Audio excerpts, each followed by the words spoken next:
This is Abnormal Entertainment.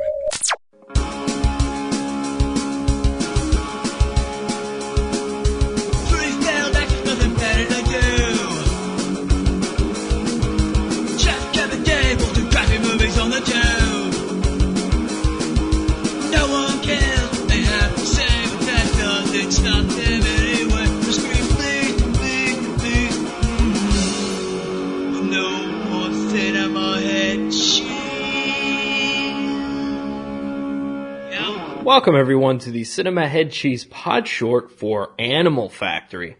This is Kevin Moyers, and I know this movie is 17 years old now, but the reason for the Podshort is that Arrow Video has a brand new release of the movie, and when this came out, it was kind of quiet. It was under the radar, and I actually caught it on cable originally. I'm a huge Buscemi fan. And he directed this. And he was also in it in a small role, but I thought, hey, I want to check this out. First time I've seen anything that he directed. And this movie was based on a book by Eddie Bunker. If you don't know who he is, there is actually a little documentary. It's about 20 minutes long on Eddie Bunker. And it's mostly just an interview with a writer friend of his that, he just sits down and they show some clips, and he talks about Eddie for about 20 minutes, gives a little bit of his history. He was a career criminal when he was younger, and decided eventually to get out of that, wrote some screenplays and some novels, and did a bit of acting. In fact, acting-wise, you would almost definitely remember him most as Mr. Blue in Reservoir Dogs. So he, I guess he often would get killed whenever he played a criminal. That was kind of a thing for him. So, but yeah, Mr. Blue was the old guy in the bunch, and he was killed. Trying to think. He was killed probably after the heist, because if you remember, Tarantino was Mr. Brown, and he was shot and killed while driving. He was shot in the head. You see him dead, I don't think you see him getting shot, but Mr. Blue may have been killed in the bank. I don't remember now. That's weird. I've seen that movie many times and I haven't watched it in quite a while. I think that deserves a rewatch since it's been a bit, but anyhow, he apparently had advice for Tarantino on dialogue in that movie, and Tarantino's like, nah, that's not how this goes. It's not meant to be realistic. So, but yeah, he wrote the book Animal Factory, and he also wrote the screenplay, and of course you know that he would know Buscemi from Reservoir Dogs, because Buscemi was Mr. Pink, and he knew Danny Trejo, who's also in the movie. Bunker is in the movie as well, in a smaller part, but Danny Trejo's in the movie in a bigger part. And the two of them, he and Bunker, met at Folsom Prison. So they have been friends since then. And the two of them do a commentary on the movie. I don't generally listen to commentaries. I might give that one a spin just because I'm sure they probably have some old prison stories and stuff like that. I met Trejo briefly a couple times, and he's a really friendly guy, very understated. My sister and daughter and I met him at his cantina in LA. We were just sitting out there, and he came in and walked around, said hi to everybody. He was like, my daughter didn't know who he was, and he's like, yeah, you can't watch my movies. And he goes, oh no, Spy Kids. You can watch Spy Kids. It's like, okay. So, he's a cool guy. And I've heard him on podcasts and stuff, and he's a good talker too. So I'm sure that would be kind of a fun thing to listen to. I've never listened to Eddie Bunker anywhere. And the thing is, the movie came out in 2000, so I'm sure the track was recorded then. So, Trejo's probably even a different guy since then, 17 years. And Bunker died in 2005, so obviously was not recorded more recently. I mean, as late as 2005, but I'm sure the home video release was, within a year. But anyway, the movie itself, Animal Factory, stars Eddie Furlong as a kid who gets arrested, ends up in jail, and he's young. So he is kind of nervous about being in there. People are coming at him from all sides. And Willem Dafoe is a skinhead who decides to protect Furlong. And now you're probably thinking certain things are in exchange for that protection. And that is hinted at. But Dafoe, there's something about him, about Furlong, that where Dafoe's like, he goes, normally this is what I would want, but I don't know. I just feel like I'm just going to keep an eye on you. He was almost more fatherly to him, even though he's like, hey, normally I'd expect this, but he didn't go that route, and he protected him quite a bit. I mean, it's a 17-year-old movie. I don't know what I'm spoiling here, if it's that old, but as things go, I'm just going to talk about it. Furlong tries to be a model prisoner, good behavior, things like that. There's one scene where he and Dafoe get attacked in the shower. A guy makes a shiv out of a razor and a toothbrush, and jumps at Dafoe, and Furlong tries to protect him, gets his face sliced open. So that's pretty rough. He ends up becoming a teacher's aide. They have educational programs in the prison, and he becomes a teacher's assistant. And in one scene, Tom Arnold is in this movie, and he is really, really interested in breaking in Furlong, very physically. So it's really creepy the way Tom Arnold plays his character. He is just all eyes on Furlong. He wants this kid. And I mean, if you know his personal history with a predator when he was a kid, I really feel like he channeled that.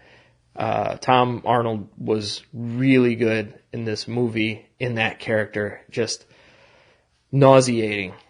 That's how good he was. In fact, there's one scene in the bathroom, and again, 17-year-old movie, I'm not worried about spoiling stuff, but Furlong's cleaning erasers after class, and Tom Arnold kind of corners him up against a sink, and he shoves his hands down Furlong's pants, down the back of his pants, and just jacks him with his thumb. It is like, whoa, it's not easy to watch.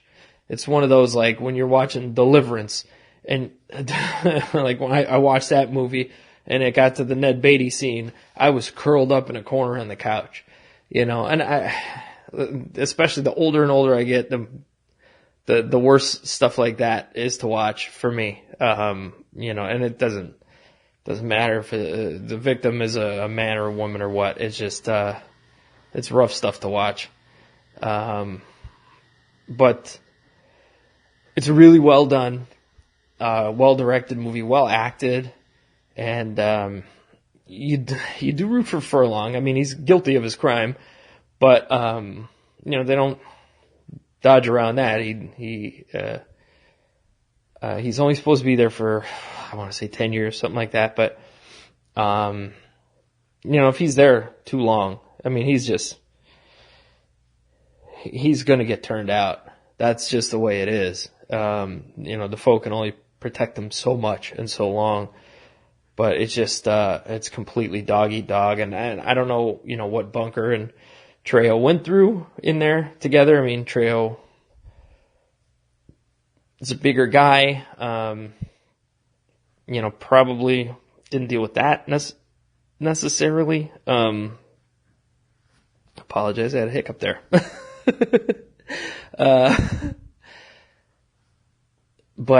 Yeah, I mean, the commentary would be interesting for that, just to hear what they dealt with and what they went through. So,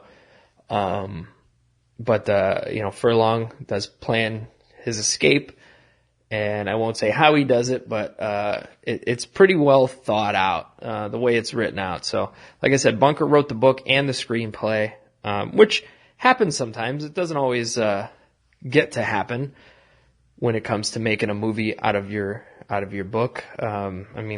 Stephen King rarely writes screenplays out of his books. People like that, even the big names, don't get to write the screenplays most of the time. It's a different format. And all of these things are, if you read obviously a novel, almost everybody's read that, but I don't know that most people have read a screenplay or a stage play or a comic book script. They're all formatted differently for specific reasons. So, I guess a stage play and a screenplay are most similar to each other, but everything is written differently, and it's not always easy to go from one format to another. And we recently had that situation with Rotten Tail, Dave Hayes and I. So that was a screenplay, and he and I turned it into a comic book, and then he went back and he turned it back into a screenplay. Rewriting it basically from scratch. So they're so different that you don't often get that. And I'm sure that in this case, because Bunker got to write it, you got more of the essence of the book and what was intended from him. So it's a great ensemble cast. I always love watching things that are full of character actors, full of the guys that are usually, and the women too, that are usually the side characters. Dafoe has been the lead plenty of times. And I won't take away from, Furlong, Buscemi. Buscemi had one of the greatest TV shows of all time. He was the lead in Boardwalk Empire. Dafoe, Trejo, they've all led things. Tom Arnold has led one or two movies. He was the lead in The Stupids. Let's not talk about that one, because holy shit, I don't know. That's one of those it's on TV. Why not? Yeah. Anyway, I could tell you a million reasons why not with The Stupids, but yeah. Anyway, Animal Factory. It's a movie I've always enjoyed, and it's worth the watch. Arrow's extras, they're just two, really, and they have the trailer on there, which is not that big of a deal, but I can never figure out why they include that on a DVD, really, unless there's something unique about the trailer that's not in the movie, but just the little interview about Eddie Bunker, and again, the commentary, I think I may sit through it just to get it. I'm not a big fan of doing that. I don't do it often, but the stories of these two in prison have to be worthwhile on their own. So check it out. Arrow Video did a nice job with the cover art. I really like that. It has a different look to it. It looks hand-drawn. I'm not sure. But it has a nice look to it. I enjoy that, like these oranges and stuff. And Dafoe and Furlong and Trejo on the cover in front of the prison. So it's really great. And it's almost a weird buddy movie or a buddy story. Just these guys, getting along in a place where it's almost impossible to, get through each day. So, but check it out. When you're done with that, head over to bunny17media.com and check out our books. Over there, you have, let's go with Kevin Hates Everything. I did a podcast back in 2009, I believe it was. And it was, right as podcasts were starting to pop up a little more heavily, I think. Like Adam Carolla had just jumped in. Kevin Smith had been doing it for about a year and a half or so. It was really getting going. Mark Maron was still not in it yet. No, he still wasn't in it when I started. He was just about to get going, and Nerdist and all that stuff. So in the earlier days of it, I did a blog / podcast called Kevin Hates Everything. And I picked a topic every week and did a little rant about it. And I'd blog it and then have it up. I'd read it into the microphone and have it as a podcast. So, and I think eventually about 187 of these. I think that's the number, but it was in the 180s, almost 190 before I called it quits. And the first 56 I turned into a book. I also added a few chapters at the end. More recently, one I wrote this year, it's an 18-page long chapter. But it's Kevin Hates and then the topic. So, including myself, that was the very first one. So, you can't properly hold a mirror up to society if you're not willing to hold one up to yourself. So, and even from then on, I think I'd have a different take on me. So, but check it out. And I got fun little stickman characters throughout the book. But you can get that in ebook or in paperback at bunny17media.com. Use the code CHC and you will get 15% off of anything that you order over at Bunny17 Media. So thank you for tuning in. Don't forget, head to cinemaheadcheese.com for more articles and, of course, these podcasts, and abnormalentertainment.com for a whole slew of podcasts. You've got to put it together. The Movie Graveyard. It's no longer the 1980s Movie Graveyard. They updated it and they're expanding. So it is now the Movie Graveyard, and if you're already subscribed to them, they have a brand new feed, so make sure you update that. Of course, Masterpiece Theater, our other pop culture show, and so much more.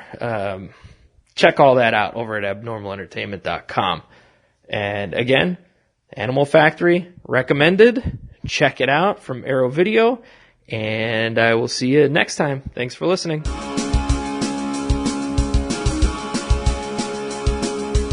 Subscribe and download back episodes of Cinema Head Cheese the podcast, and read all of our movie reviews and news at cinemaheadcheese.com. Email us at cinemaheadcheese@yahoo.com. Search Cinema Head Cheese on Facebook and tweet us at CINHeadCheese. And for more podcasts, books, comics, blogs, and videos, head to abnormalentertainment.com. You've been listening to the Abnormal Entertainment Network.